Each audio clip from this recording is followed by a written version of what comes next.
Hello there, ladies and gentlemen, and welcome to another episode of Cookiecast. Today on Cookiecast, it's James Plays. Today we're reviewing such games as Metro Exodus, Crackdown 3, and a couple of the little lesser-known games that are out there at the moment. We're also previewing Anthem. This was the day before it came out, so see what we think to the games that we've been playing and the games that we're looking forward to in this week's episode of James Plays.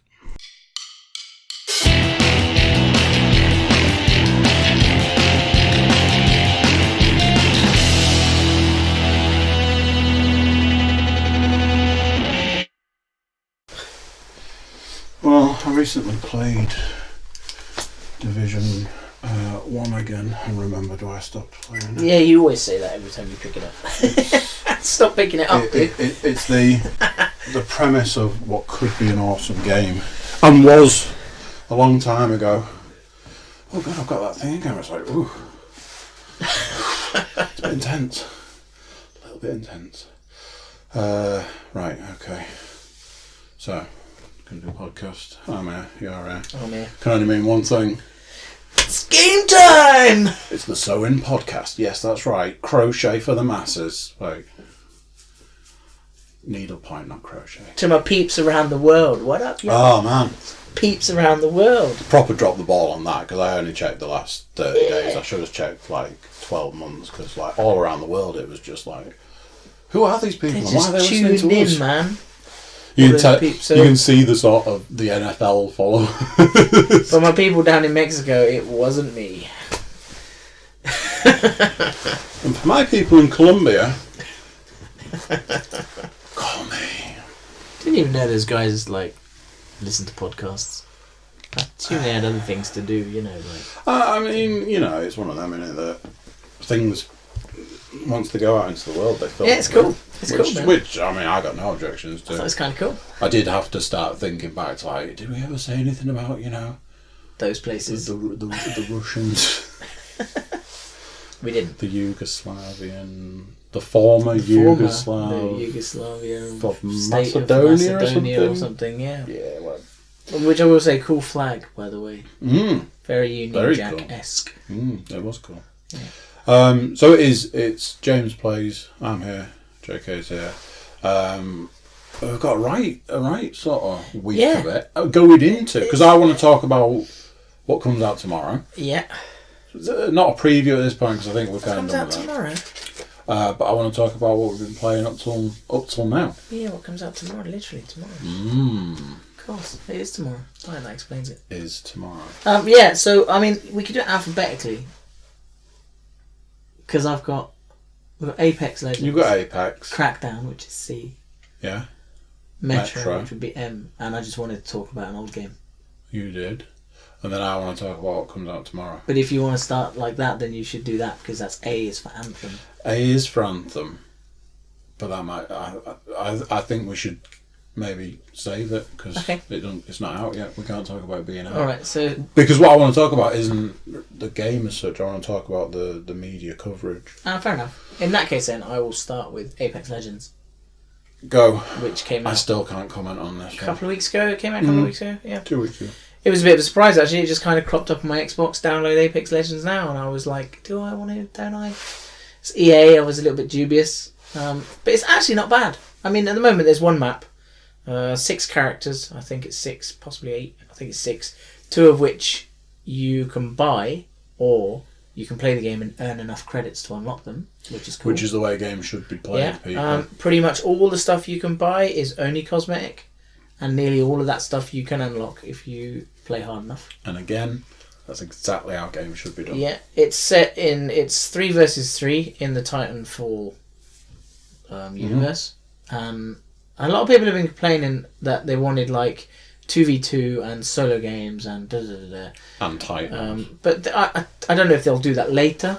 I don't think Titan's going to come in. I think they've said no. It's very new. Universe. Like I say, there's only one map, and it just there's 2. I think I've only done one. I've just covered it from different angles. Okay. But the concept's cool. So you all kind of start in this, I don't know, it's like a drop pod thing, and you basically choose roughly where you want to land between your squad. You just kind of ping where you want to go, and you drop out of this pod, and then you free fall down as a team. But as you free fall, you can see everyone else free falling. You can see all their trails, their different coloured trails. So, I mean, what people, I don't know if they realised it or if people are just dicks, but the longer you survive, the more XP you get. So we were finding that if you started further out and made your way in, you had a better chance of survival.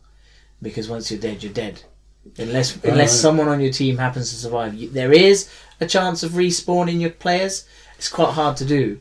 You don't get that much XP for killing another player, but you do get a lot of XP for surviving. And what happens is that the area gets smaller and smaller. So you have like a force field around it, and it's timed. So you do an area, and then it's like 2 minutes to go, and it encloses in. And if you're outside that ring, you start to lose health. But the ring just goes in and in. So once you're in that stage, it's really hard to catch up with the ring. So normally if you're outside the ring, you're fucked basically. So you have to keep moving forward until at the end there's a very small circle where it should technically be your team versus the other team in a final showdown. And then that's like the end of it. So, and it's actually cool. It's like fun. I say, I haven't played it. Yeah, it's fun. As I'm sure anybody who listens to this podcast or any other podcast would probably guess by now, me and multiplayer, I just don't get on with it. I suck at it. I don't want to spend... but it's fun. I don't want to spend 4 hours getting killed by a 12-year-old in a basement somewhere. And it's just... You know, the thing is, if you work as a team, right, because when I first started playing it, that like people were going off on their own and doing stuff, and okay, you get the odd player who's really good and can do that. Yeah. Most players are average. If you work as a team, it's cool because 3 of you tend to attack either groups of 1 and 2, so you can do it. And if someone gets hit, then you can give them first aid, or you can respawn them because you're right next to the body. So if you work as a team, it's actually really doable. The few times that I won the game was when the people I were with stayed as a team, and we just moved in and we did things slowly, and we took people out left, right and centre, and we eventually got into the middle and had the final showdown.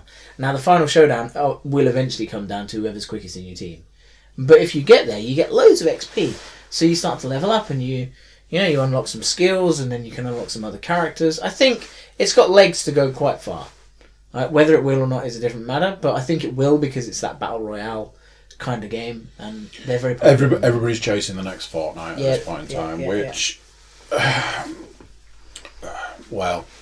I prefer this to Fortnite. I prefer the style of play. I prefer the graphics. It's more beautiful. I like the environment. It's just a bit more... I don't think adult's the right word, but Fortnite was a bit... Mature? Maybe that's the right word. Fortnite's for kids at the end of the day. Yeah, I would say that's probably right. They've targeted that game very, very well. Yeah. Obviously, they are in a lot of trouble at the moment, but you know. But yeah, I mean, it's free. It's totally free. So, I mean, try it if you don't like it. And here's the thing: it costs you nothing. Here's the thing, and this is something that we were having a conversation about buses before. we were indeed. So I'm now going to try and crowbar that conversation into this. But very clever. Basically, if you offer something that is well made, looks nice, plays well, we're talking about games, so plays well, is fun, something that we keep saying is probably missing from games these days. Yeah. And you do it so well, but you give it to someone for free, immediately that person is on side. So, then if you then say to them, okay, you could if you want to, we're not ramming it down your throat, we're not doing any of that, we're going to give you the option to buy something. And it's not a better gun, it's a better looking piece of armour. Yeah, it's basically a kit.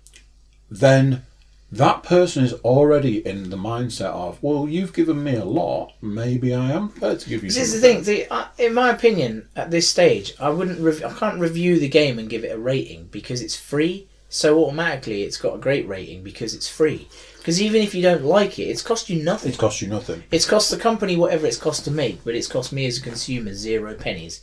So even if it is shit, I go, oh, well, never mind, it didn't cost me anything. And if it's good, I'm like, awesome, I might invest into this. But what are you doing right now? What we're doing right now. You are promoting a free game to the masses. Well, what I'm doing... The masses are going to go, might get that, and I might give them some money. It's free. It's free. Which is fine, but it is. But that's what I'm saying. Like, it doesn't matter what I say because it's free. So just try it. And if you don't like it, you don't like it. I'm telling you now, I am. But you're not. If you're not paying into it, then we all pay. We all own an Xbox. We all have to pay for the internet and for gold and all that shit. So we're technically paying for it, but. The game is free in a world where games are £50 minimum a pop. That's really cool. 60% more likely to download it now than I was 15 minutes ago. Because everything you said there, I've now gone, okay, it's multiplayer. But that sounds a lot better than most multiplayer. And Tom Quinn's downloaded it and said, I really enjoyed it when we played Rainbow Six as a team. So I was like, because I said, you should get it, Tom. So Tim's already got it, and I've already got it. Yeah, he did. So he's got it as well. Well, I've got gold for a month. Well. So maybe I should get a little bit more use out of it than I have been, which we'll come to shortly. So like you say, you can't review it. Not really, I mean, it's got lots of traction, loads of people. Yeah, I think it'll go quite far. I think it looks like a game that wants to be developed. Was it had 1 million players in like 20 hours or something? Surprise me. Release. Yeah, it wouldn't surprise me. And then I think that had jumped to like 3 or 4 million. Yeah, I within a week. Could easily believe that. I imagine that sooner or later you'll be able to buy all sorts of cool kit. Oh, I'm sure. People are just hungry for stuff, and especially. I'm at the front of the queue for the games market. It sucks fucking balls right now. So I'm a bit like, have you got something new? Is it interesting? Is it fun? Jesus, the thing that's missing from 90% of games. Is it fun? No. Then why do you want me to play it? Why do you want me to give you £55 if it's not for fun? This unfun game.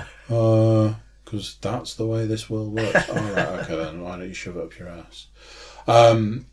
So yeah, people are hungry for new, for fresh, for fun, and it sounds. I can't say it sounds new, and I can't say it sounds fresh. It sounds different. Yeah, it's basically they've taken a tried and tested. Yeah, tried and tested method and just changed its face. Basically, you're wearing a black Armani suit instead of a white one. What I found most interesting about this game was how they managed to just announce it. They went, "We've got a new game. It comes out tomorrow." Yeah, that scene. Unless we were just really ignorant to the fact that they did loads of promo and we didn't see it. No, that is literally what they did. They literally said, "We've got a new game. It comes out tomorrow. P.S. We're the people that made Titanfall." And the world went ballistic. Yeah, I imagine it was probably an internet, broke the internet jobbies. Well, there were a lot of people complaining that it wasn't Titanfall. Yeah, and then they panicked that it meant they weren't getting Titanfall 3. Yeah, if you look on the early reviews on the Xbox, because when I first picked it up, it was at like 3.1 out of 5. Now it's at 4.8 or something, but those early reviews were like, this isn't Titanfall. Where's my Titanfall 3? Pretty much, yeah, that's what it was. Speaking of which, I played Titanfall 2 recently. Again, it's not like it's the first time, it's like the 5th time I've played that game. At least the 5th time I've played it. Played on a different format. Man. You just play games over and over. I like what I like. It's very strange, that. But, Yeah, if you like it, you like Titanfall 2. It was a good game. It was fun. I don't have and time I enjoyed it. to go back and play games I've already played. Well, in a world where the majority of stuff that comes out is shit. Well, you were saying, is it yesterday that you're like thinking of hanging up your console? So, basically, hanging up your controller. Both of my controllers, my PS4 controller and my Xbox One controller, I've tied a string round the middle, and I've tied a loop. And depending how tomorrow / the weekend goes, playing a particular game that we'll come to, depending how that goes, I might take that string, put it on a nail on the wall, and I'm just gonna walk away into the distance. Again, take up crochet. Right. Yeah. I'm at that point now that it's like, can games companies not make good games? Is it? Well, I think it's like what you're saying. Impossible? I think Sam kind of touched on this, that we tend to focus on the big name companies. So, you've got Ubisoft and EA and Epic and all those guys. But we're missing out some really good indie stuff. So, according to Sam and according to Chev, we're in the wrong market. We should be in the indie market. But all I hear when I hear that, oh, you should be playing indie games, all I hear is 2D, platformer, 16-bit, and I'm like... Yeah, but it goes back to fun, though, doesn't it? It goes back to God, fun. I don't want to play that. We touch this every time. I always bring this game up. But Darkest Dungeon is a prime example of a good, fun game. And that Mars thing. I know you said that the tutorial was really difficult, but it's cool. It's cheaper, and it's cool. And it's like, it's... Okay, maybe that's not the best example because you found the tutorial lacking because it was just... That was too much, but all at one time. But there are so many little games out there that aren't that. I might have given the wrong impression. What I've said about the tutorial is that the tutorial takes 2 hours to complete. Well, you get to the end of the tutorial, it goes, right, now go and survive on Mars. You get to Mars, you try and survive, and you go, how do I get water again? Yeah. Because how to get water was 10 minutes into a 2-hour tutorial that you're going, I need a pipe, I need something that makes water, how do I make water? Okay, I need some pipes, I need electricity for the machine. Yeah. What did I need concrete for? I guess, I just... It's like... all I felt was I needed to go back and do the tutorial again and probably make some notes. Probably. But then you don't do that with games these days. Yeah, but it doesn't mean you can't. And it doesn't mean that it's not... I remember, playing some strategy games years ago and writing notes down on things I done. It was kind of cool. I remember games that I don't know. It didn't... That added to the fun section. If you're looking for fun, then that might be the way to go. The problem is also that we found is that the reviews we're looking at are often a little one-sided. Well, so that's an issue. Reviews are going to be another thing that's going to go. Trailers is another thing that's going to go. I'm super down on the world at the moment, and that's my version of the world. My version of the world is movies and games and TV shows and anime, and that's my version of the world. And my version of the world is. People have taken the things that I love and I cherish and you'll say, oh, you go back and play a game. It's like, yeah, because I enjoyed it, because it was fun, because it was... Yeah. I keep games because I want to play them again. People are taking those things that I love and doing unspeakable things for them. So we should talk about Crackdown 3 then. Ooh, speaking of which... Because it kind of leads on, doesn't it? Sometimes I feel that... So I didn't play it. No. Sometimes I feel we're bad reviewers. You ever watch a video on YouTube where somebody reviews something and this is the point where you go, let's talk about Crackdown 3. And they would go, Crackdown was a game that was released in 2007. It was on the Xbox 360. And it was made by Microsoft. And they'd know all the information. I'd be like, I played Crackdown. It was fun. So, let's go. I played the original Crackdown and that was fun. Yeah. Original Crackdown. If you search that Xbox on now, I might be lying already because I think I had to delete it the other day. Oh, okay. There's a possibility if you switch that Xbox on now. But let's imagine this is before you deleted it. Crackdown will be on there. Original Crackdown. So, Original Crackdown was a release title for the Xbox 360. Oh, I can do it. Yes. Maybe I need a voice. See? Maybe I need a voice. Or like the trailer guy. And, yeah. He was a man who wanted a pound of carrots. Bambi. Bambi was walking through the forest. Crackdown 1. One of my all-time favourite games. Now, I probably say that every week. I feel like I say that for a lot of games. Devil May Cry, Devil May Cry 4, one of my all-time favourites. It's a bit like me with the Darkest Dungeon thing. I think I've mentioned it in every podcast. Well, we haven't mentioned Ghost Recon yet, so we should probably get that on. Oh, well, there you go. Ghost Recon Wildlands. That was an awesome game. Favourite all-time Get that games. game. So I have games I enjoy, I have games, and then I've probably got this list that is my 10 games, but if I actually looked at it, there'd probably be like 50 games or something. Crackdown's on there, Prototype's on there, Devil May Cry's on there. You see where this is going. Devil May Cry 4, although I did love the original. Crackdown, first Crackdown, loved that game. Super fun. Just a game that would make me go, oh, somebody goes, here's a big gun, here's a character that can jump 10 foot in the air, but if you level it up, it can jump 40 foot in the air, and You can climb buildings and you can shoot things and you can blow stuff up and you get in a car, and when you get in your car, if your driving's really good, the car morphs into a different car, and you can go from like a little like a Nissan Juke to like a Qashqai on steroids, because it'll morph into it and it'll drive, and it's got a boost, and then you've got one that looks like the Batmobile once you've leveled it up and all of that. And if somebody was saying this to me, I'd be like, and how much money do I have to give you for this game? Because that sounds fucking awesome.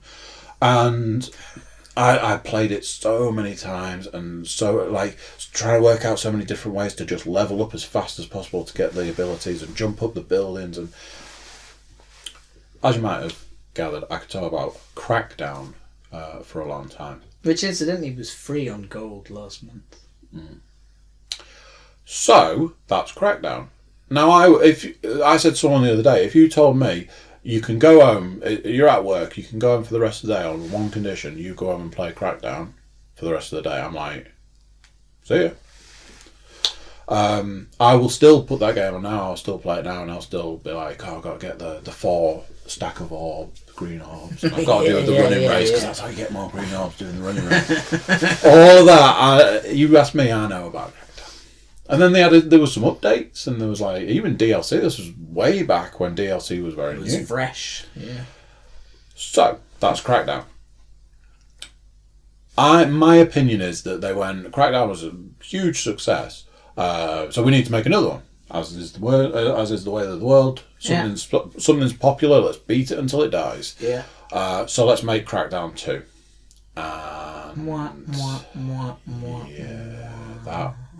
That was super bad. That was, very much in the way that Prototype was Prototype, and then they did Prototype 2. They had Crackdown 2. Oh, this game needs monsters. Why? Because, it was the other one didn't have monsters, and that's what this one needs. Why? And you need a car that can drive up a wall. Why? Well, it's better than the car in the first one that couldn't drive up a wall. Right? Okay, and as far as missions are concerned, you don't want to have to think about like loads of complex missions and stuff, so we're just going to give you the same mission over and over and over and over and over again until you want to cry. Okay. Crackdown 2 goes down as one of the worst, not only one of the worst games, but one of the worst, like a sequel to a great franchise sort of thing. They missed the mark so badly that franchise was kind of done. Yeah. The Crackdown 2 was basically the death of the franchise. But what you've got to look at is that Crackdown is a flagship game. Release an Xbox 360, get some Crackdown action. True. So, Crackdown 3 was supposed to be a launch title for the Xbox One. Xbox One has been out 6 years. That sounds about right. I think this is its 6th year. So, we were supposed to get it in 2017, and we didn't. Then we were supposed to get it last year, and we didn't. And then they were like, no, we've decided 2019, February, you're on. And I'm like, cool, loves me some Crackdown. Let's forget about the second one. Let's play Crackdown 1 again. Do you know something? If they'd have repackaged Crackdown 1, I mean, like, they'd put, like, 4K graphics and just sort of polished it and smoothed some of the edges, I'd have been like, best game ever. I'm surprised they didn't, actually, because that seems they really should have done. I'm surprised they didn't, because that seems to be a thing that companies are doing at the moment. Polishing games up. Or releasing, Resident Evil 2 remake. Yeah, well, I was thinking about State of Decay, because when you bought State of Decay 2, you got State of Decay 1 with all the add-ons. They didn't polish it, but they added all the stuff you might not have got. So bonus. It was kind of cool. I mean, it's a bit dated. So as the world is these days, you might see a theme. As the world goes, you start to get your early reviews. Now, an early review, you don't put much faith in an early review. No, because you get 10 minutes of testing. Where did you get a copy of Crackdown 3? Because I haven't got a copy of Crackdown 3, so where did you get a copy from? Fuck off, knobhead. Giving it fucking next to nothing out of 10 because, you know, you played it somewhere. Fuck off. Lying sack of shit. But those early reviews were awful. They were. Awful. And I mean... Well, both you and I awful. and Tim were all like, wow, have you seen the reviews? Well, I'd sent a message to our group and I was like, so Crackdown's getting terrible reviews. Yeah. To which we all went, is it? And had a quick look. Oh my god, that can't be right. So early reviews, pay no attention. What you want is your mid-range review. You sort of... Now, unfortunately for me, and I don't know why, I need to correct this, but my first port of call is IGN. IGN are notorious. Like, I'm pretty sure that they got into a shitload of trouble for selling reviews. They were paid for reviews. Let's talk Mass Effect 3, shall we? Is that true, or were we just speculating? Oh, no. I think it came out at that point that they gave Mass Effect 3 10 out of 10, and then people went, And then it all sort of came out that they'd been handed a big brown envelope full of cash. Right. Which we haven't got, by the way. So here's how it goes. I look at IGN. This is like me and you. I look at IGN, look at a score, tell James. James goes, so what? IGN gave it 7.3, so that's 5 everywhere else then, yeah? that's 10. and it's a system that has worked for us very well up till this point. And will probably continue to work. So I should probably stop going to IGN for reviews. The IGN do this thing and it's really annoying. You can tell when they've been told what review to give and when they've given a review properly. You know, a game that stands to make nobody any money, they'll review properly. A game that they stand to make money off the review, just ignore whatever they say. But although it is quite fun to read, and I do like guessing what the actual review is. And I like I like the fact they do a video because I can put the video on and then, you know, I'm not a big reader. So, yeah, I just like trying to guess what the actual score is. Yeah, another one that they do, which is so much fun. They review something terribly and then give it a good score because they work on the principle people just scroll to the score. Anyway, that's just a rant about how horrific IGN are, and, you know. Well, interesting. I was reading an IGN review today where... Did it give it 7.3 out of 10? They gave it like 8.4 out of 10. And then a year later they reviewed the director's cut version. Gave it a low. And gave it 8.4 out of 10. Even though the guy basically said it was a better game. It had more to offer, was more polished, but got the same amount. That means they were paid for the review, and that then means they can't give a better review. Because that means that the previous review would be invalid. Very odd. So, back to the subject in hand, Crackdown 3. I looked on IGN. We've played the single player. We haven't played the multiplayer. It's not available yet. We've played it, and guess what, guys? 4 out of 10. 4 out of 10? As low as that? So I sent a message to our group. Yeah, 4 out of 10. Yeah. Now, that means that either IGN didn't get a big sack of cash, or they just went, yeah, that was low. We just can't give it a decent score. Because I wouldn't have been able to turn around and go 4 out of 10, so that means it must be -1. So at this point, the reviews are starting to come out. I watched a few videos on YouTube. The thing that concerns me is when you watch a video and somebody's doing the talking and you're watching the game, and then you watch another video and it's the same footage. Yeah. Because that means that footage has been released by the company. Yeah, and then it's the person talking over it has probably got a script. So these are the things that... Or they all got the same demo. Which used to, I mean, that used to be the case. Certainly when you go to like the gamer cons and all that, you tend to get the same little piece of... Yeah, games, but then but not everybody would play it exactly the same. True. So that's when you start true. going, Yeah, that is true. I've seen this footage before. Yeah, that's true. I've had an issue this week with watching some guy reviewing Anthem and then going to a website, like a reputable website, who've also reviewed it, but the reviews were identical.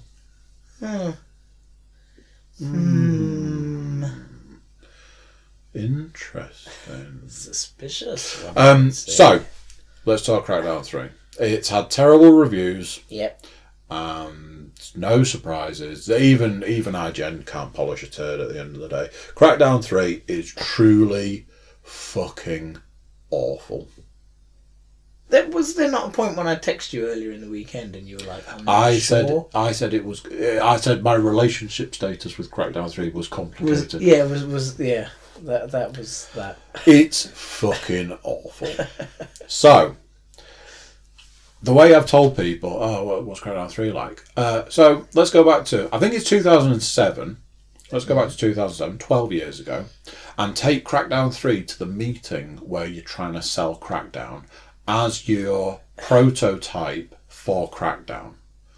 First question, will it look better than that? Yes, it will. Will it play better than that? Yes, it will. Will it be more interesting than that? Yes, it will. This is just a demo of what we could do, but it'll be 1,000 times better than this. Somebody's going to sit there and go, make Crackdown, just make sure it's better than that. That's not what happened. No, 12 years later they released Crackdown 3. Doesn't look as good as the original Crackdown. Which is really weird. Play anywhere near as good. I've said to you, I've basically got to the end of the game. Can't finish it because it seems to have a strange glitch that the double jump doesn't work, and shocker, you need double jump. Give us a shout on YouTube if you. Somebody needs to let me know. Last tower, so far up, there's 3 things you need to jump to. I've done it once, fell off, went, okay, I'll just do it again. Double jump no longer works. Somebody needs to let me know what is going on with this. So there are some redeeming features. Somebody also needs to tell me, did we suppose that Terry Crews heard the reviews of the games and asked for his voice to be removed? Because I'm playing as the Terry Crews character, right, and his lines, it's like someone's turned the mic down. Oh, that's weird. It's super weird. Really, really weird. And he only speaks, he rarely speaks. I mean, I'd be surprised that he'd care. Oh, I'm sure, but it's weird. He'd be like, it is what it is, like. So. But yeah. I don't know whether it's easier to just say the stuff I like about it, because everything's awful. It's awful. Some of the things I do like, it's got some cool guns. However, part of the review I saw was you don't need any of them because one of the guns that you get almost at the beginning of the game is one of the best guns in it. So why do you need any of the others? Wow. You get this like laser beam that sets fire. That's like playing Doom and getting the BFG with unlimited ammo. It is exactly that. At the beginning. It is exactly that. I picked up another gun at some point. I was like, I suppose I'll carry this around with my kill everything gun. The car. Here's one thing that is a plus point. You get a car. You get your own car, which you can press a button and call. So the car will come to you. The original Crackdown didn't have it, and I don't think the second one had it. Plus point. But let's not forget, we're talking about a terrible game. So you press your button. If you're on a thing where you're here on this road and there's a road above, guess where the car's turning up? That's right, it's going to turn up on the road above with no way to get to it because let's not forget, kids, it's Crackdown, you can't jump anywhere. Oh, and they've taken away the running. So really? you run at the same speed through the whole game no matter how much you level up. So you can call a car, and when you level your driving up so far, you press a button and the car morphs into another car. So you've got one called the Lightning. It's just a fast car. Doesn't really do much. But you can morph it into something called a Spider, which is like, it looks like a moon buggy, and it jumps, and it can drive up walls. Still haven't found any reason for it to do that. But another plus point. Maybe you need that to get over that bit you can't jump. But this is in a building. I can't take the car in the building. Oh, okay. Can you not just go at the outside of the building?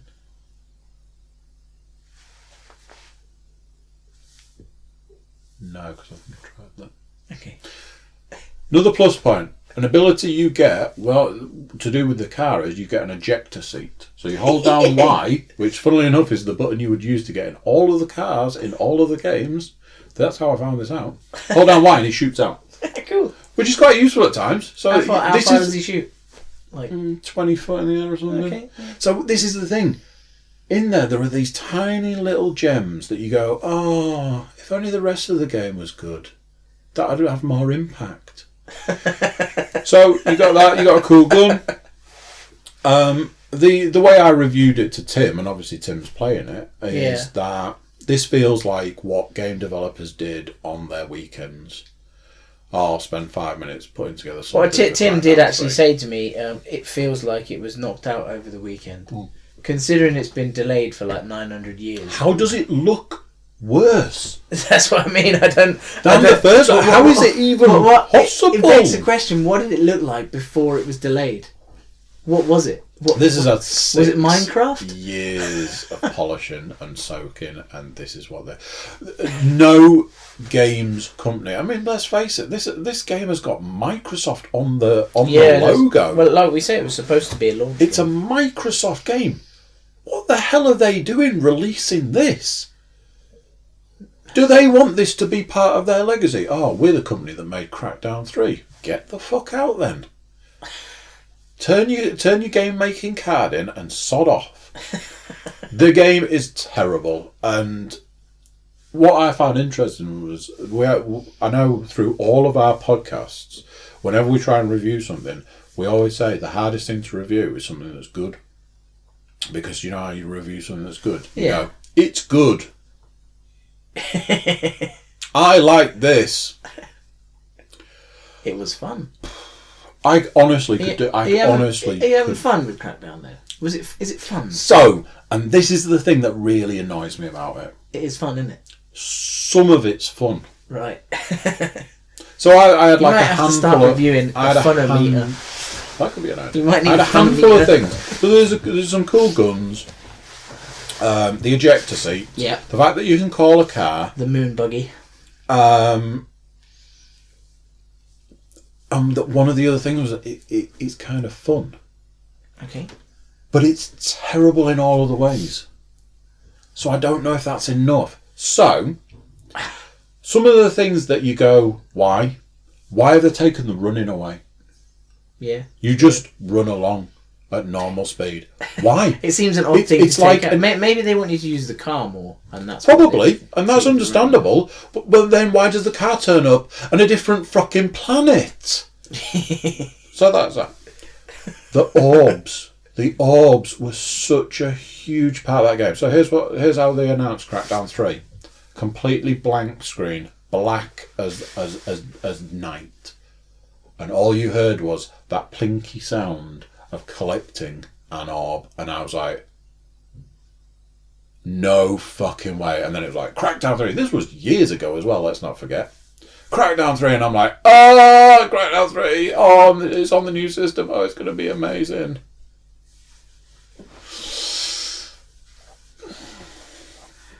So, orbs.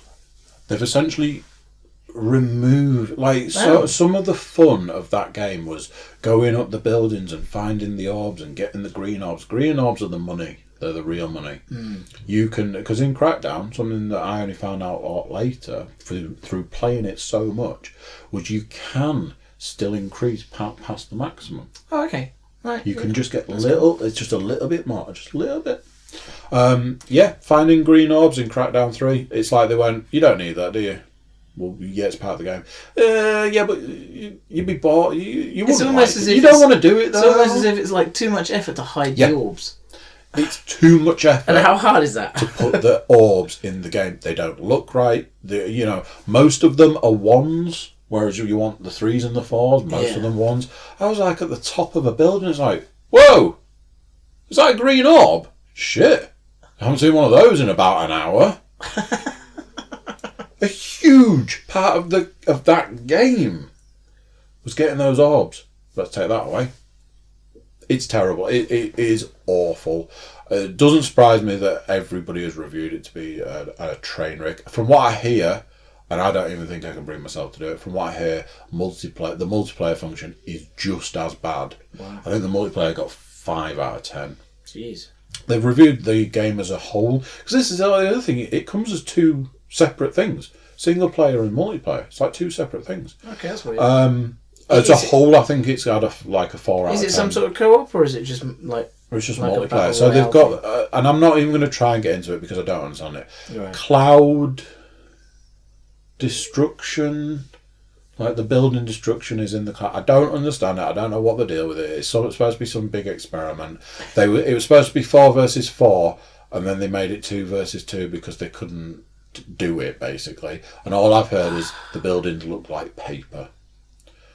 Let's go back to talk about Red Faction Guerrilla, shall we? That had building destruction in that was fucking brilliant. That was like 2009 or something. Yeah. So that's 10 years ago. Yeah. You're telling me you can't destroy a building now? Isn't That's that one re-released thing. as well? Yeah, Yeah. I've got it. Yeah, Remastered edition. Yeah. You're telling me that 10 years down the line you can't destroy a building. And something that I truly believe is missing from games. The ability to destroy physical objects in games. Yeah, just stuff. You know, every now and then, like, we made a huge deal about the fact that in Forza 4, if you drive into a stone wall, like the... Yeah, you Trying to smash. think what they're called. It breaks the wall. So, Yeah. what the fucking do? I've taken down a skyscraper with a sledgehammer before. And that was 10 years ago. Are we really this surprised that we've managed to knock over a wall made of pebbles? Take some trees out as well. We never did Apex because you can't buy it. So you can't buy, rent or avoid.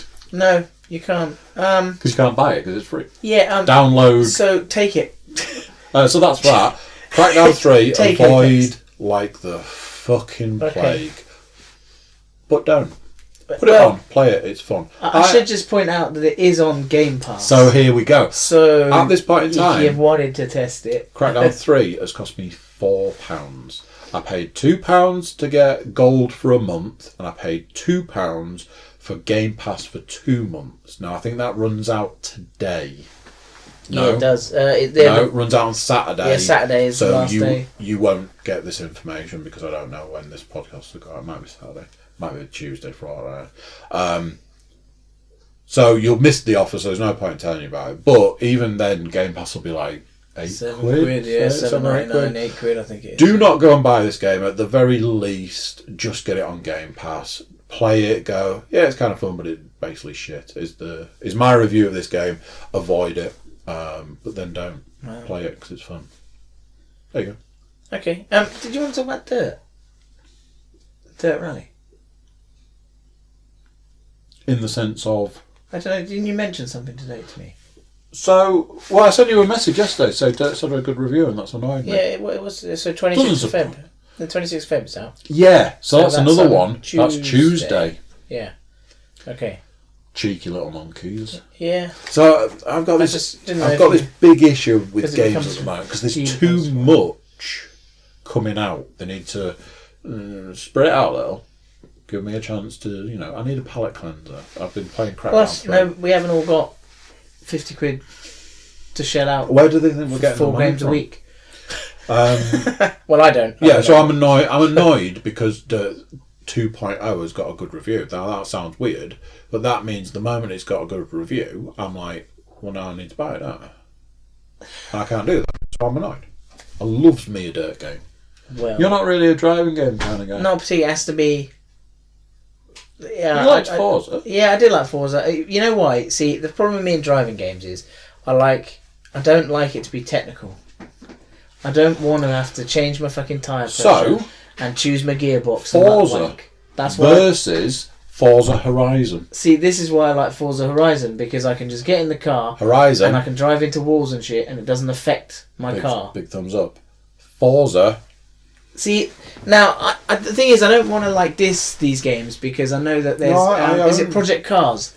Project Cars is an award-winning game, and a lot of people really like it. Yep. I didn't like it because it was just too technical for me, and I couldn't turn corners properly because I didn't have the right tyres, and I had to ride go-karts before I could choose BMWs, and okay, it's cool if you're into your driving games. That seems to be the perfect format, but quite a lot of games are that way, and so I tend to just want to get into my Porsche, drive through a wall, and not worry about it not driving anymore. I want to just race other players. But that's, that tends to be my thing. As we know, I like the Forza Horizon series. I'm not too bothered about the Forza series, which, might sound strange to some people. But I like the get in and drive version. Yeah. Sometimes I like a bit of technicality. You know, if Dirt told me that I needed to set my car up to get a better result, I might be interested, but I don't want too much of that. About as technical as I like is in Forza Horizons, you need different cars for different tracks. Yes. So you need a 4x4, you need a sports car, you need a street car. Yeah. That's about as technical as I want to get. Yeah, I'd follow that. Like I say, I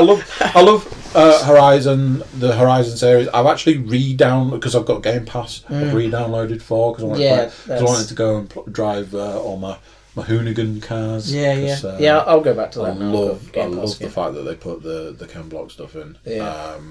But I think when I reviewed 4, I said I kind of preferred 3. Yeah, you did say that, and I hadn't played that. Because of this, I'm not the seasonal thing. The moment you add snow to a driving game, you've lost. See, but again, I didn't mind it because it's not such a technical game. It didn't really affect your car that much. If you chose a snow car, it was okay. It kind of worked. If you compare it to Dirt, Jesus, when you're playing a rally game and they had a snow stage, you go to like the Netherlands or whatever, and it's like, God, I hate snow.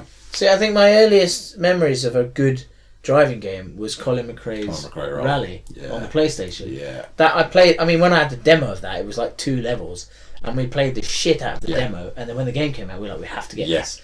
And it's the first time when I've really wanted to get a driving game. So, but since then, it's been really hard to find that excitement in a game, in a driving game. I was excited about Forza, but it was a bit last minute. To me, there are games that really stand out as far as driving games. Burnout Paradise. Oh, the number of hours that have gone into that game.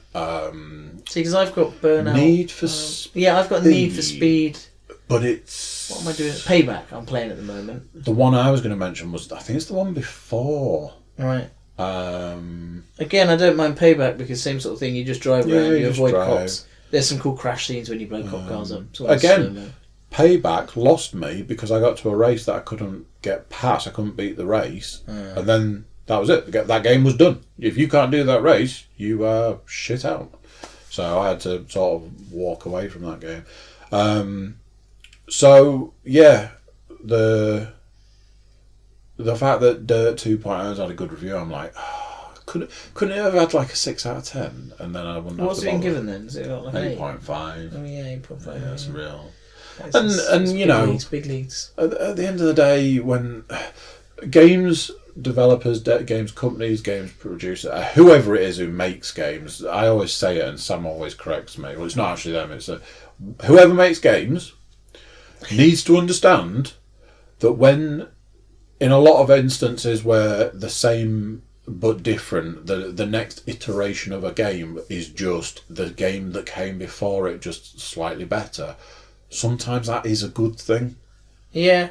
Sometimes if you just because it's like an extension of the game you enjoyed. If you put the one before it on steroids, it could actually work. Look at, I mean, I'm super excited for Devil May Cry 5. I'm so excited. And I watched a video last night where they showed a bit more of the motorbike, and it is so hilarious to me. It's like, it's a motorbike.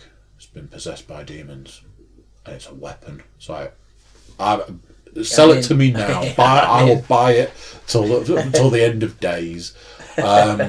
So yeah, Dirt is one of those. It's on my list of. I'm not going to get it on Tuesday because I physically, like I said, I physically can't afford Pennies it. just not possible. I mean, it's the day before payday.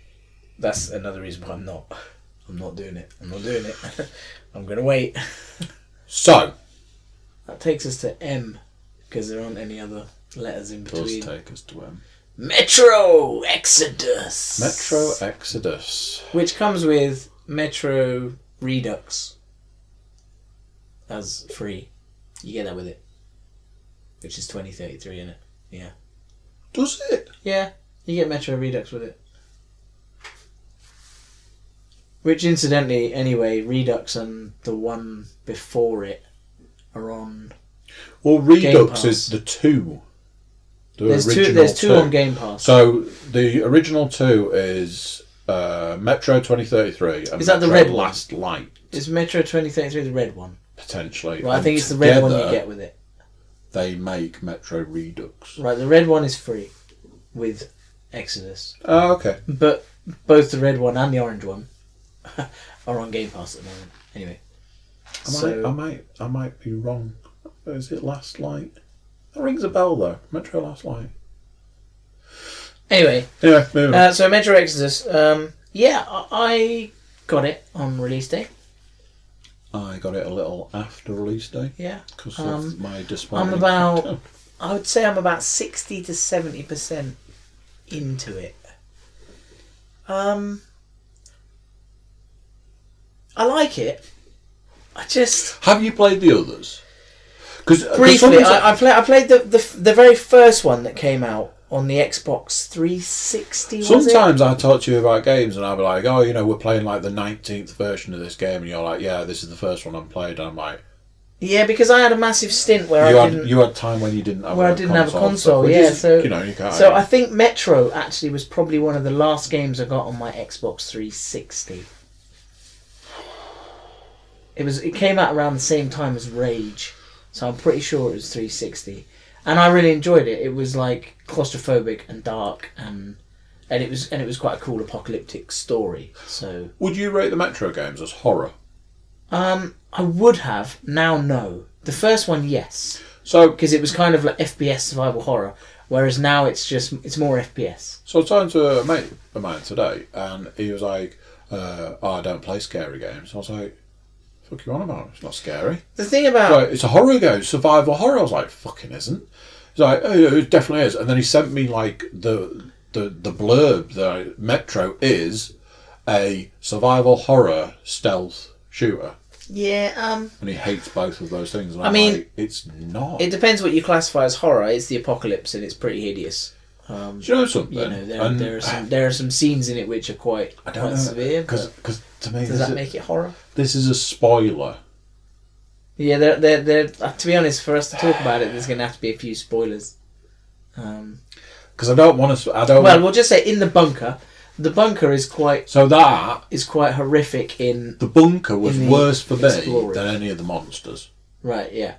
I'm like that. Like, I still haven't watched the film Split because I'm like, it's a little too close, a little too realistic.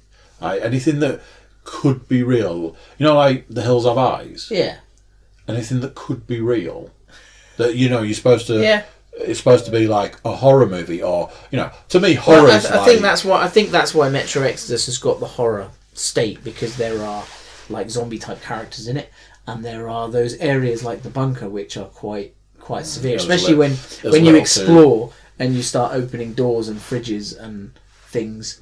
You're like, oh yeah, that's quite serious. I mean, it doesn't bother me, but at the same time, it's the connotations of the things that you're seeing. It is horror. I mean, you wouldn't want your kids looking at it, really. So yeah, I guess in that. So why don't you say your piece and I'll say my piece, so and we'll come together. The first thing I'd say is that I don't know why they didn't stick to what I call the Gears of War format, which is where you've got your levels, you start at A and you go to point B, you kind of follow the path and you kill things on the way, and there's a little bit of exploration, but you don't really go outside of that zone. And then that brings you onto the story and off you go to the next zone. The thing about this is it's semi-open world. So each time you go to a new area, you get a new map. But the maps aren't huge, but they're big enough to keep you occupied for a couple of hours if you want to explore everything. But that in itself is a problem, because if you explore everything, it will become very monotonous very quickly. So there's an achievement, right? Now bearing in mind, I love my achieves, to find 70 postcards.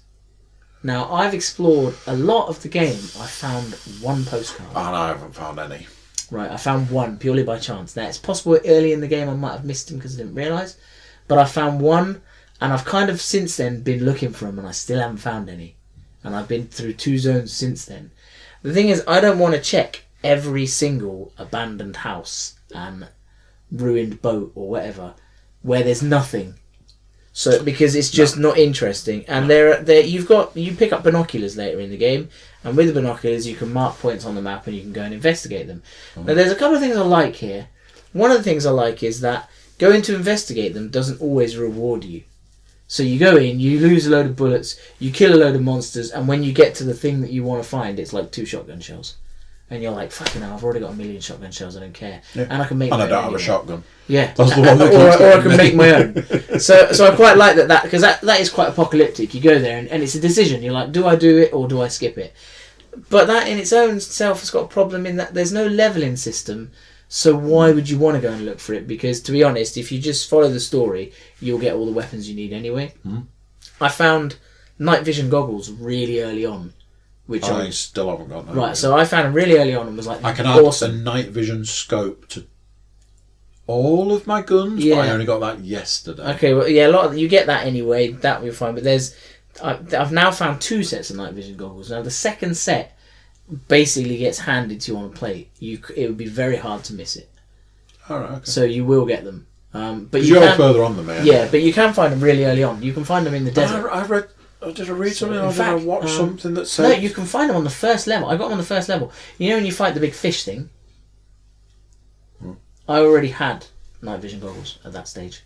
Okay. But that was because I investigated pretty much everything in that map and then realised, oh, that was crap. Now, this leads on to yet another problem, is that if I followed the mission in the next one, I did a bit of exploring, followed the mission, was like, I'll do the mission, then I'll come back and explore. No, because the mission leads me on to the next zone and I can't go back and explore unless I reload the chapters. That pissed me off because I was like, I wanted to look at some other parts. I wasn't ready to leave. It doesn't say to you, If you go through this, are you now, ready go to back. leave? It just fucking fires you off on the train and you go 4,000 miles away and that's that. So I was like, oh, that's a shame. I feel like I've probably missed some areas. And I don't know if I want to... I definitely don't want to reload a chapter and do that shit again. So I'm not sure what I'm going to do in that. If I'll play the game again for the achievement on super hard mode and try and find the postcards. You know, you talk about was one of the DLCs for Far Cry 5 that you realised that you could actually run through the entire level. That was the first one, the Vietnamese one. There was a level in Metro, and I was getting a bit like some games tell you that you need to play it in a certain way, and if you don't play it the way they want you to play it, you get punished. And I was not playing Metro the way I should have been playing it, and then I'll come to this in a bit. But there was a level that I was getting a bit hacked off. I just kept dying and dying and dying, and went, you know what, sod it. Started at the beginning of the level, ran all the way through, all the way past all the people, run. Yeah. And then a cutscene came in, and I was off. Yeah, well, see, again, if you followed just the storyline of Metro without the little semi-world exploring, you could probably complete that game very, very quickly. Because I think there seem to be 3 or 4 main missions per map. But on the plus side, see, I make it sound very negative, but like there's a plus side is that each map is different, so that's cool. You go like there's the area with the snow because it's seasonal. Then you go to where the desert is, which looks like a copy-paste of the Mad Max game. But it's kind of cool. And then the next zone you go to is, which where I'm at the moment, is a forest. Now there's an achievement in the forest to go through that entire map without seeing anyone or killing anyone. So you can obviously be super Assassin's Creed and just sneak around the whole level. So that's, if you're into that, that's a serious, quite a hard challenge, that. Because I started that and literally I was like, oh, there's a guy there. I want to go over there, but do I kill him? Do I not kill him? And then I got given a crossbow, so I was like, oh, I don't want to not use it. So I had to start. Not kill you with a so I ended up using 33 crossbows on 33 men. So, so I'm going to have to go back and do that achievement again. And it's quite a cool zone as well because there's like a giant. I can't tell you what. There's a giant running around. There's a giant thing. Which is cool. So there's an aspect of it's quite stressful because you don't know when that's going to pop up and what you need to do. The weapons are cool. I love the combination. I love all the upgrades you can do on the weapons. I love the fact you need to clean your weapons, even though that can be a bit of a ball ache. I like the fact you can craft your own like weapon bullets and shit because you don't spend hours and hours looking for 2 shotgun shells. I haven't run out of ammo yet. Some people like the stress of running out of ammo, but since your hand-to-hand combat skills are fucking abysmal, I'm really glad that I haven't run out of weapons. What I like as well is that weapons are very specific. Like if you've got the shotgun, that's what you need to kill mutant men. But if you've got like the sniper rifle, it's probably not as good. You need to use that on humans, and headshots definitely do count. So your weapons proficiency is useful. You definitely need to work on that, because at the beginning of the game I was like, this is shit. Like, I've got this crappy gun, it's not doing anything, and I was getting a bit pissed off until I realised, there is a decent format to it. And then the upgrades were actually making a massive difference. So now my shotgun's got 3 barrels, and a telescopic sight, and a laser sight, and it's fucking hardcore. Like, so that's really... I love all that. I love the crafting, I love all that stuff. The storyline is okay, a bit predictable. Sometimes there's a bit too much dialogue. When you're on the train, I felt that I'd like the option to be able to just get on with the game. Already at the point where I don't want to speak to anyone. Yeah, some of the dialogue's a bit long, and what I don't like as well is your character never speaks. Again, I thought those days were gone. I know why this is done in games, but I don't agree with it. I'd rather you gave me Nolan North's voice and just left it at that. Just any voice will do. Give yourself an option to choose, I don't know, voices, or at least like he goes, yeah, no. But I've had moments where I've had moments where your wife is talking to you and you don't respond. You don't respond. You just smoke or drink, and I'm just like, what? Yeah, that kind of. I find that for me that's really old school. Like, you couldn't be asked to put money into making the guy talk. It's the whole thing, especially with a first person shooter. It's supposed to be you. Yeah, but I don't. You can't choose the guy. No. So if you're a black guy, his hands are white. Yeah. So if it's you, it's not you. Or if you're a woman. Or if you're a woman, it's a guy. So that was something I really liked in Fallout, is that you choose your actual character. Yeah. So. Little things like that, it just seems like that does feel dated. Yeah, it's a bit of a cop out. It feels a lot like Fallout 4, which I'm not sure if that's a good thing. I mean, I like Fallout 4. The environments are beautiful. I don't think the game's got longevity, because apart from going back to find 70 postcards, which I'm probably not going to do, not without some sort of guide, to just get me where I want to go. Yeah. There's just no incentive to explore the entire map, which is a shame, because, like I said, the environments are beautiful and there's some really nice things in there. You've got like nice sunsets and like you get night and day, and like monsters come out at night and guys are around in the day, so that you can make some interesting choices over whether I go to this camp at night where there's going to be more monsters but the bandits are easier to hit. Or do I go in the day where there's less monsters for me to deal with, but the bandits will definitely see wherever it is I'm standing? Yeah, that came up at one point. I was like, maybe you want to decide which way you want to do this. Yeah. And it gave you that basic, that exact I think breakdown. I like that. That's and cool, I was like, oh, that's an interesting element. It gives an interesting choice. It does. There's a few glitches. You've got body glitch. Yeah. A lot of the monsters and guys die and they just do this the whole time. I mean, those for me are like glitches that it's not like one or two, it's nearly every monster does that. Something you have to, you got to bear in mind, Metro's made by a little games company. Are they Polish? I can't remember. I did have a look into this because of the whole Epic thing. They're part of THQ. They are. Well, it's Deep Silver, isn't it? Deep Silver, yeah. So there's companies within companies. But the company that makes it, and don't quote me on this, they might be Polish, because the whole thing is set in Russia. Yeah, it's Russia. Yeah, you start off in Moscow. They're a Polish game company, and they're a small company. I saw something early on that said this could be the game that launches into the commercial side of things. They've made changes that make it more palatable for certain things. It's fun, and it's fun. Well, it's fun. So on the fun meter, I like it because I do. I didn't put it down over the weekend. I played a lot, and I love like things like the crossbow. I was like, this is great. Like, I love sneaking around, and being Daryl from Walking Dead is just fucking cool. I don't know, and I don't mind. There's a level in the desert where you go after a guy called the Baron, and there's several ways you can attack that. You can either like sneak around, you can not sneak around. Like, there was one scene where I'm going up to see the Baron, and this guy drags this woman out and starts beating the shit out of her. So I stabbed him in the throat, and his mate had a go, so stabbed him in the throat, and then everyone else wanted to have a go, but you just kind of pull your knife out, and when you go up to the next floor, nobody fights, they just watch you. So I was like, that was cool, but I'm pretty sure you could go in there guns blazing and kill everyone. Have you noticed the bits when it's loading, what it says depends on how you did the level before. Yeah, what you did. But loading screens are long. Some of the loading screens are long. Considering it's a 50 gig game, which is on my hard drive, I don't understand why I've got to wait. The loading. 4.5 minutes I waited for one level, and I was like, I know in time you go 4.5 minutes isn't much, but in 4.5 minutes I can. But it's to remove loading screens when you're actually playing it, which is one thing. But I fell asleep waiting for it to load one evening. But then I think that if, like Fallout 4 or something like that, if they'd have just had a map instead of levels and just gradually changed the seasons as you moved on. Because I like the season thing they've done. That's cool.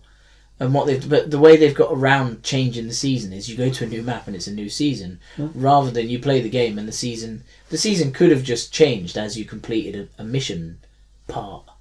You could have just had the snow start to melt. Or I don't know how hard that is. Yeah, I mean it's one of those. Obviously, one of my and it gives you the freedom to go back to places you might have been to in the summer, which could have been a cool. It's almost like a missed opportunity. Yeah. But on the whole, because I've made that sound really negative, but I actually like the game. I think it's good. I don't think for me it hasn't got longevity. I think once I've played it, it'll be done. I have no idea what the DLC is likely to be for it, because there is a season pass.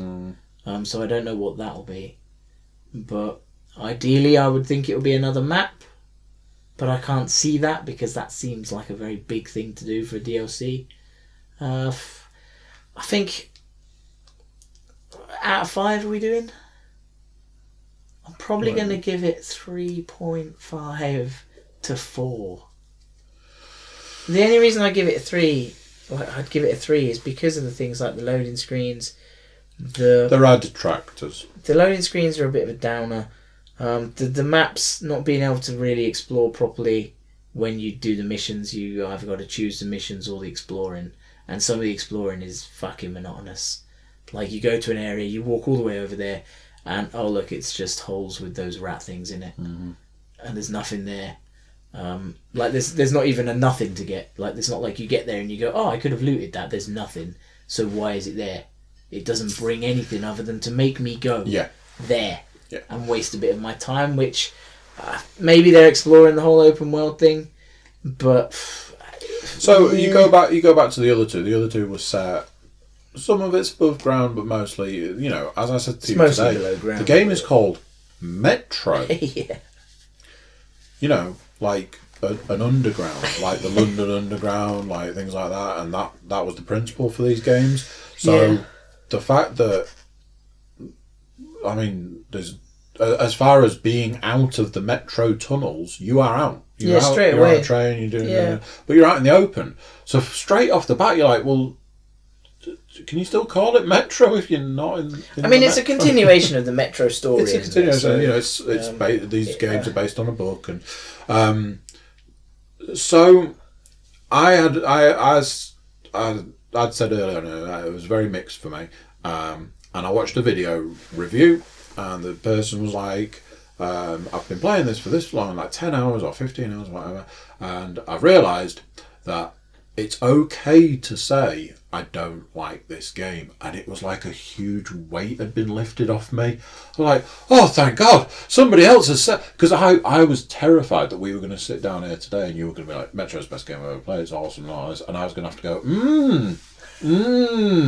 it's a game, and then just not really say much. I feel very similar. The loaded screens are an absolute nightmare. There is no excuse for that in this day and age. Something that also I find really difficult, and this just me and my low capacity for learning. There's a lot of buttons. That initially I found that was a problem and it was pissing me off, but now further into the game, it doesn't. It seems really it seems easy to do. I wonder if it's just a habit in the way we play games. I've wasted so much ammo on the ball bearing gun trying to pump the gun. Yeah, because you need to press X first. So you got on the PlayStation. It's square, right, and then you press the trigger to pump it. But I've emptied a clip. Well, you'll be pleased to know that later in the guy gives you a piece of equipment that allows it to. It pumps itself.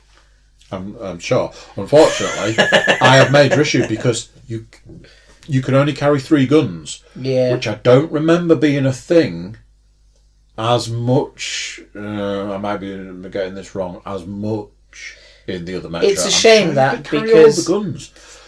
The problem I found with only having 3 guns is I've got 3 guns that I always use, so I've not used the others, which is a shame. But you can't change. No, when you're out in the open. The pump gun. You can. You can swap it for. There's a massive machine gun thing. You can pick up. It's I've like only just recently. And when you fire it, like the end of it gets really hot. I've only so just if you recently. Yeah, if you pick that up, it will change that gun.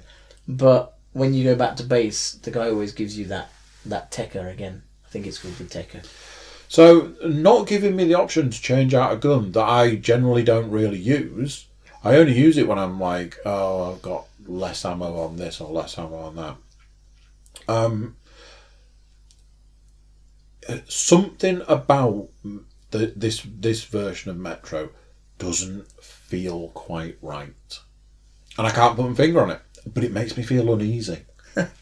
So there was this thing, I've been playing it for so long, and I'm like, I don't know if I like this game.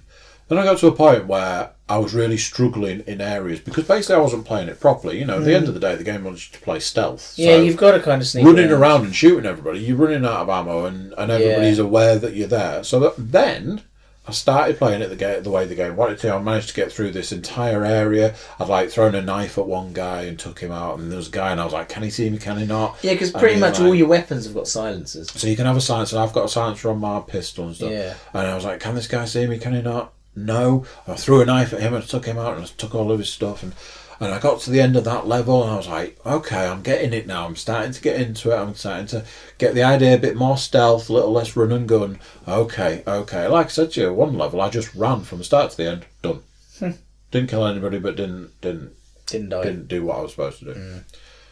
So right at the point where I'm like, I get it. Got to play it stealth. The next level is shoot everyone, kill everything. I'm like, okay, let's do that then. Let's kill everyone. All right, cool.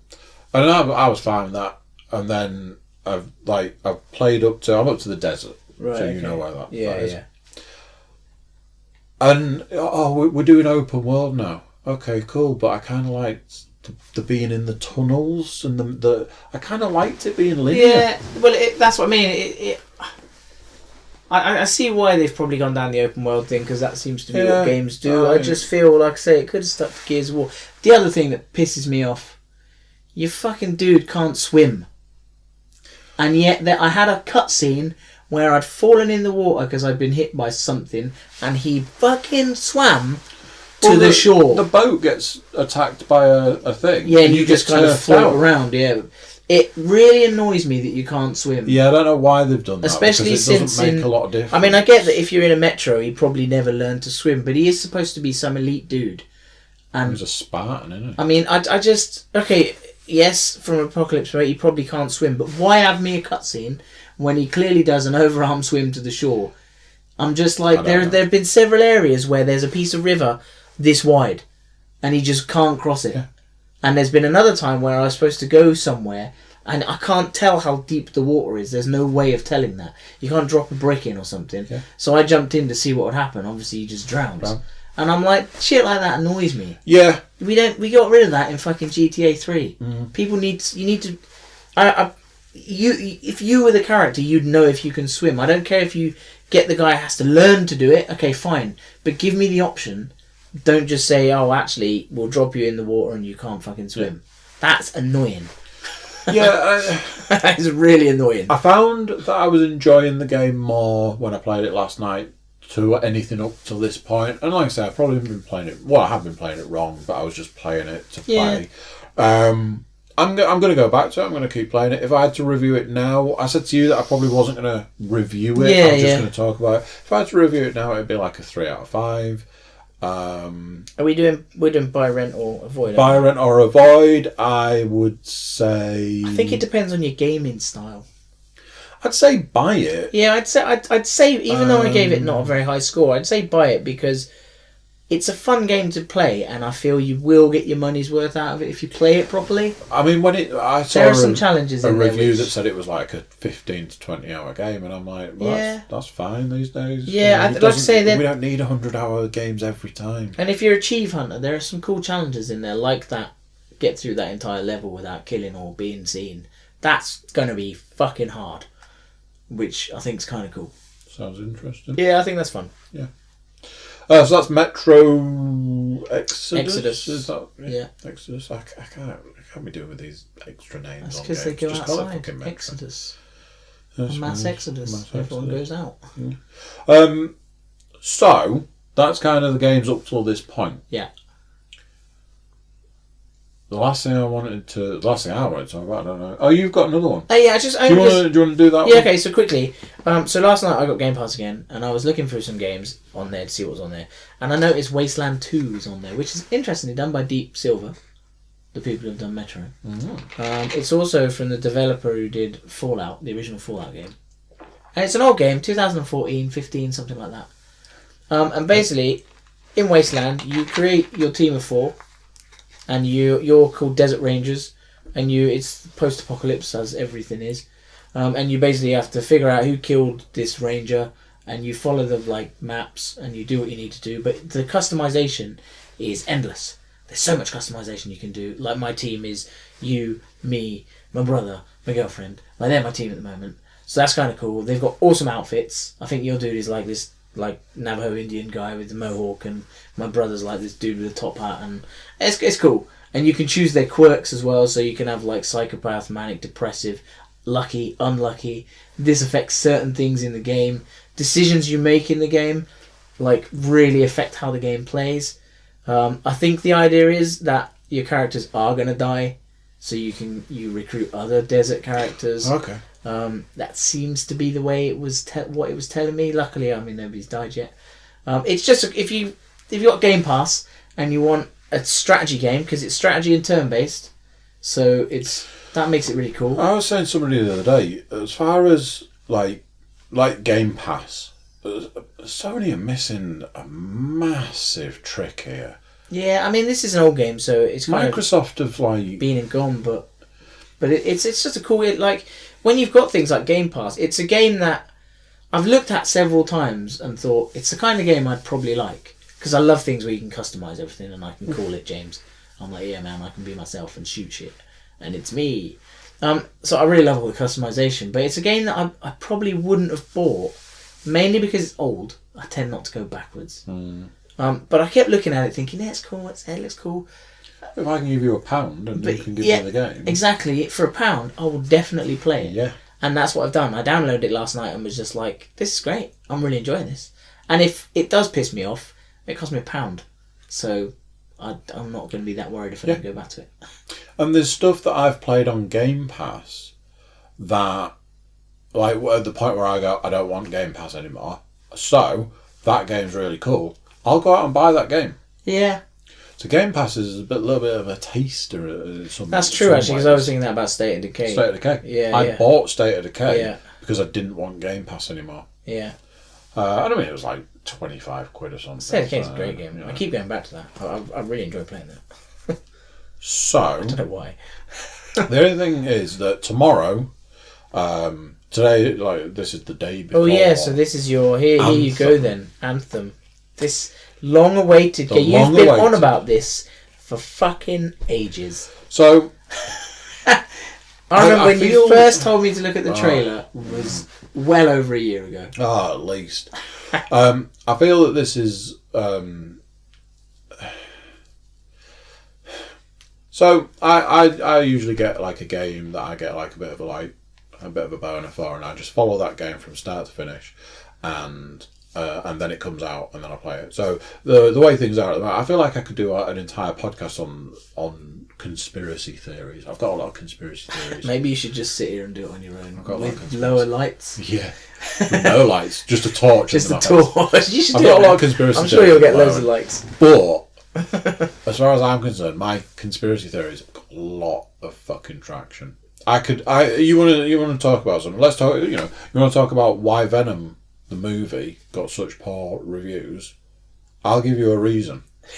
Even though I told you that it was good. You know, at the end of the day, you can look at that and go, maybe people just need to open their eyes a little bit wider. So, Anthem comes out tomorrow. I'll follow this game from start to finish. And I'm going to get up in the morning, I'm going to go and get it. I'm going to bring it home, I'm going to install it, and then I'm going to play it, hopefully. Got a busy day tomorrow. So, within the last... Because the PC market have already had it for a week, because if you give them a load of money, they'll let you play it early. Early access. Us console players are still waiting. But obviously, because people are playing it on the PC, the reviews are coming out. Yeah. Kind of like what happened with Walking Dead. Do you see that they've tried to defend that there definitely hasn't been cancelled for the consoles? Oh, is it not coming out? They're defending that it definitely hasn't Oh, wow. Shit. been cancelled. Okay, we'll come back to that. So, Anthem comes out I'm going to tomorrow. have a look at that while you talk about this. And I'm still excited about Anthem. I've got a series of issues. The issues are that the reviews that I'm seeing are all giving Anthem a bad review. Shocker! A game's coming out and it's going to get a bad review. You do surprise me.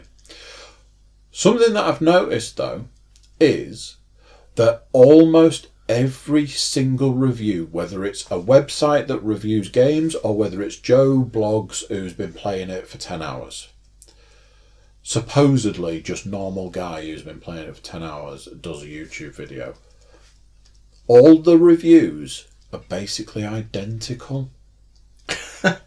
All of them. All the reviews go, it does this, it does that. It talks about specific bad points at very specific points in the reviews. So I watched a review from some guy who's been playing Anthem, and he was like, this is a bad point, and this is a bad point, and this is a bad point, and this is a bad point. And it's like, alright, okay. Sam tagged on Facebook, here's a website that are reviewing Anthem. I was like, alright, I wonder what these guys have got to say. And I read it, and although the words are different in a lot of ways, the content of the review was identical to Joe Blogs on YouTube, 10,000 followers. This website, who presumably have a lot of traffic, but the reviews were identical. Different words, well, that's not identical, but the content, what they were saying. You read it from start to finish at the same place of the same reviews. They mentioned the same thing about when you're playing, it makes you go and play multiplayer even though you're playing single player. At the same place in the review. Always brings up the bad points. This is bad, that's bad, the other's bad. Now, like I said, love a good conspiracy theory, but it just feels strange to me that the people that review in Anthem are all reviewing it in the exact same way. So Goes back to what you were saying about Crackdown. yeah. Tomorrow Anthem comes out, I'm going to get it, I'm going to play it. If it is as bad as we're being told it is, I've said to you, I think it's maybe time for me to take a little bit of a break. That's very difficult because Devil May Cry 5 comes out in like 2 weeks. And Dirt Rally. And Devil May Cry 5 looks super fun. But I'm tired of just being disappointed. I've been super excited for Anthem and I'm super looking forward to it, and apparently it's not a good game. Here's the problem, and this is why I've got such an issue with these reviews. I played the alpha for Anthem, I played the beta for Anthem, Which you said you enjoyed. and I played the demo. That's a lot of content, and it's basically the alpha gave you the first couple of missions and then some free play. The beta and the demo gave you were level 10 and it gave you up to level 15, so like halfway through the game or whatever. And all I could say was the game fun? Yes. Did I enjoy playing it? You said yes. you liked it. The customization side of things. Can you change what you javelin? The suit that you wear looks like, yes. There's a lot of customization, a lot of different weapons and this, that, and the other. And I'm like, how is this game getting bad reviews? Admittedly, the thing that it said, you've got to go and do these challenges. Everybody's talking about these challenges that you have to go and complete. That does sound super annoying, and it does sound like it's going to be something that turns me off. But I'm just like, it was fun to play. So why is it getting a bad review? one review I saw yesterday did say if you're a certain type of gamer and you're looking for a certain type of game, this is the game for you. But if you're looking for a certain other type of game, it's not the game for you. Hopefully, I'm that gamer. Did it not specify what type of gamer it was? If you want a shooter, Right. with RPG elements, then this is the game for you. And I'm like, well, yeah, That's what most people want. that's what I want. Yeah. It's things like information that you're given. Because I got like panicky. I was like, what if you can only... Because there's 4 different types of javelins. Right. There's like a standard one, there's like a heavy one, there's like a fast one, Yeah. and there's like an elemental one. Cool. And I went, what if you can only pick like 2? Which would you pick? And then would you have to have like different accounts so that you could have like those 2 for that account and those 2 for that account? So Like you World could of play. Warcraft, you end up with like 17 different players. Yeah. So that you can play all of them. But it's okay. My worries were eased by the fact that they said you can have all 4. So I'm like, cool, I am down with this. But it has got to the point that I'm like, I'm sick and tired of listening to reviews that I think have been massaged to serve another agenda. I'm sick and tired of waiting for games that then get bad reviews and turn out to be not very good. I'm just tired of the way things are. I think the love and I think the passion might have gone. So, So 505 Games said in a tweet, "We wanted to be clear, the position on Overkill's The Walking Dead on console and confirm that the game has not been cancelled, purely postponed whilst development is ongoing. We will share further news as soon as possible." That was at 10:55 p.m. on the 20th of February. So yesterday. Yeah. And that came after Overkill's Walking Dead console release reportedly cancelled. That was then updated with that. So you, on this very podcast, gave information about the fact that the PC version of that game was released and got panned woeful to fuck. It got really reviews. badly. It was People like, were really it's upset. Atrocious. Yeah, people said it's a terrible game. So What everyone, the actual review for it was, go and buy Left 4 Dead 2. okay. So that was what everyone said. So, it's odd because these guys created Left 4 Dead 2. So I think what they're trying to do is expand. They wanted to develop it. They wanted it to have a bit more story, a bit more meat to it, rather than just do a level, kill zombies, come back, do that level again. Because Left 4 Dead 2 is very repetitive. It is. You've got 5 levels. You kill them. You kill the monsters. You go back. You do it again with your friends. It's fun, but it didn't have much legs to it. And this, they've tried to create like a storyline. They've put it in the Walking Dead universe with characters that you can kind of create. But yeah, it sounds like they want to do a lot of changes to the console version because it was supposed to have been out in November. It sounds like they need to do a lot of changes. Yeah, it sounds like. Short version is that's your podcast for the week. Yeah, there it is. We've reviewed pretty much everything. Tune back into the next one. Now, this is where you, the listener or viewer, need to get involved. This will be interesting. Can you so- get involved? Peeps around the world, we know you're watching because we've seen the stats. Yeah, the stats don't lie. So, kids. So, comment on anything that we've said. What game are you playing at the moment? Just do that thing. Tune back in because basically I'm going to get Anthem. I've got it's one of those. I've got a super busy day tomorrow. And then I've got a really busy weekend, and then obviously back at work on Monday. I am going to try and dedicate some time to play Anthem. I've been waiting by the phone. Do a review. So there will be a review. I don't know what that review will look like. It could be James sat on his own, just with these from the future, with these console controllers hung in the background with a on nail a driven cord right through them. I kind of hope not. I don't want the to. thing is, like I said at the beginning, walk away. It's like I said at the beginning, I think there are enough interesting games out there. I think maybe we're just not finding the right ones. I've already switched. Maybe to, we're focusing too much on the big companies. Yeah, I've already switched to Devil May Cry 5. Looks great. Yeah. So yeah, that's that. Maybe you'll just going to hang your console, hang up your controllers for a week until March 5th. Is that what's going to be? That's your little break. I mean, you say little break. That would be a little break. It's about a week. I'm gonna continue playing Metro for the next. I'll get that complete. Next amount of time. I won't re-review it because I don't. That was the other thing I was going to say. For you listeners and you watchers, send an email, tag us on Facebook or any of the social medias, or drop a comment. If anyone can tell me how to get past that bit in Crackdown 3, you will be a superhero. I will give you a podcast shout out. I'll get some sort of merch and send it to you. We'll send you the list. Please let me know if anybody knows how to get past that bit in Crackdown 3, or if the game is just broken. Because if it's broken, then it can fuck off and I'll just uninstall it. It's just taking up space on my machine at this point in time. I can't finish the game because I can't get past that bit. Tim keeps trying to tell me that I need to do this different type of jump, and I'm like, that's not it, Tim, because I did it once. So that's another job for you listeners or watchers. I had another job as well. I had lots of jobs for you to do this week. There's something we need to do just before the end of the podcast. Mind's blank. He's off again. Just. Right there. That's our outro. Right. Thank you guys. Laters. Bye. See you, peeps. That's a great way to end a podcast.